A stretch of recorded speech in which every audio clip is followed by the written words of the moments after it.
Just wanted to send out a message to everyone on the Isles of Scilly. First of all, thanking them for all of their very, very hard work throughout this pandemic. You've done such a great job holding back this COVID-19 virus.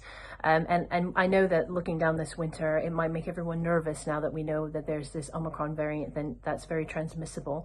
But all of those prevention measures that we've asked you to do previously work the same on this virus as well. So it's really important that we continue to do those things. Plan B has now been triggered. So we're asking people, and it's now mandatory for you to wear face coverings in most indoor public spaces and on public transport.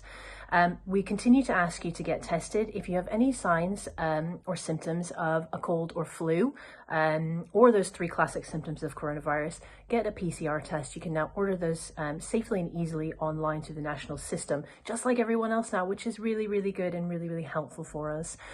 If you don't have any symptoms, it's really great to do these lateral flow tests, rapid tests, before you go and spend any time doing anything in crowds, people you don't already know. I think previously we were saying test twice a week. That's great. You can continue to do that. But absolutely, before you go out into those crowds, make sure that you're testing so that you know you're not going to be passing any COVID on to others.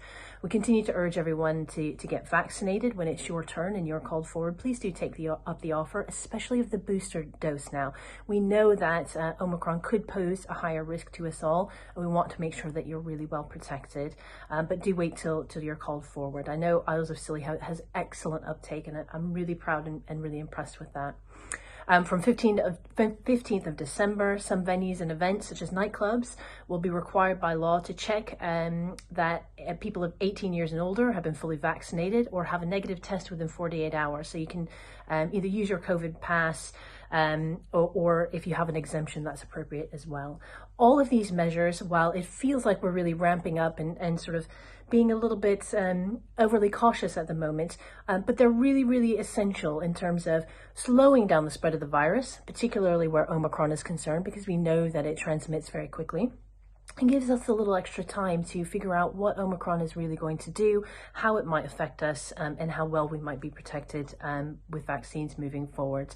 The best way to protect yourself against coronavirus is not to get it in the first place. So making sure that you're doing those prevention activities as we move into the winter is great, and it will also help prevent against other respiratory viruses and things like norovirus during the winter months as well.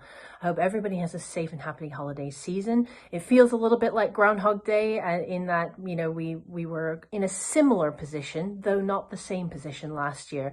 We're in a much better place now, even though some of these additional restrictions are there. So have a safe and festive period. Make sure that you celebrate as much as you can within reason and have really, really good, sensible prevention measures when you're doing so. Thanks so much for all your help and support.